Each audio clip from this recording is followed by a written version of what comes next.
Hello folks, I'm Shannon Laing and you're watching Flixx TV. We're here at Matchbox Studios in London, Ontario today, talking with writer and director Greg Sager. How long have you been making films? I've been doing short film. I've been in the business probably for the last 10 years. You know, this is our first feature. So, but I've done a few shorts. There's the stuff that pays the bills, and then there's the stuff that you like doing. Right. So that's pretty much, my 10-year span in a nutshell. So. How have your experiences been filming in London, Ontario? For me, they've been great. Because I think what you get from London is you get a lot of people. It's not a normal thing in London, so people tend to, go above and beyond if you ever need anything. And of course, costs. Right. Costs are dramatically lower compared to, say, Toronto, Vancouver, anywhere where film is acceptable and there's an actual industry, because we don't necessarily have an industry. No permits, Yeah. Toronto, you said sticks down anywhere, you need permits. How would you describe the type of films that you make here at Matchbox Studios? Right now, we're focusing on horror and thriller, just for the pure, ease of sale, marketability of it. A distributor to look for will be that a horror film or thriller film, less dialogue, means easier translation across, overseas, where a lot of the money they make is in foreign distribution. Right. And of course, horror is, being scared is universal, not like politics or comedy, so that's why the French like Jerry Lewis and we don't. So. Right. So you guys are just finishing up the film The Darkness. Where did you find your actors for this film?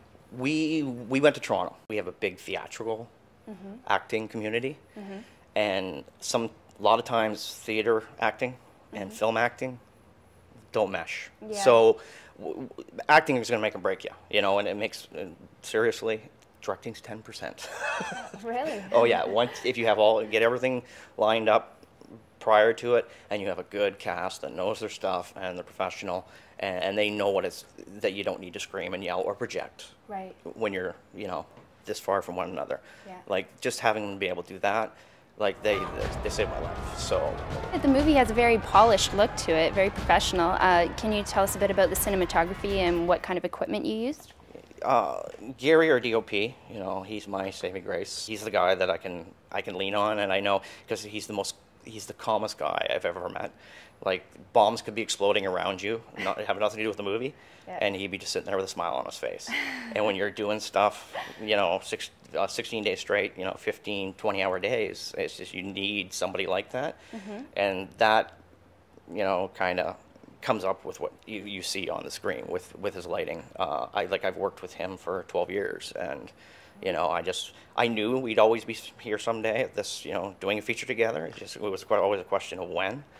But, we talked about it, and we said, the revolution is the DSLRs and, all these prosumer cameras. And we know that distributors now are just being inundated with this stuff. Right. So what can we do to kind of raise the bar? So we end up shooting on the Red. And the Red is, it's a mythical 4K camera. It's like 3.5, I think. But, it saved our butts. Yeah. It was just like, oh, I wish I would have had another shot here. So I could just take another take that was kind of set up on the same, the same framing. And we could just suddenly use part of another take by making it a close-up. I understand that you guys had a local recording studio create a customized demon voice for the film. Can you elaborate on that a little bit? We went to EMAX Studios and talked to Rob and Matt. That's kind of the brains behind the operation.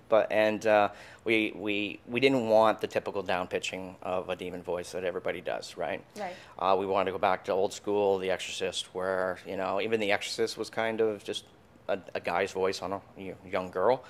So we tried taking the best of both worlds, where we wanted this. We still heard our girl, our girl's voice in there, just but another completely different voice talking simultaneously. Yeah. So it wasn't just this. So what they did is they re-recorded all her lines.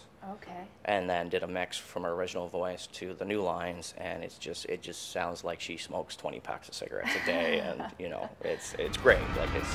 It makes all the difference in the world. So. Yeah. Do you guys plan on screening The Darkness in London or surrounding area anytime soon?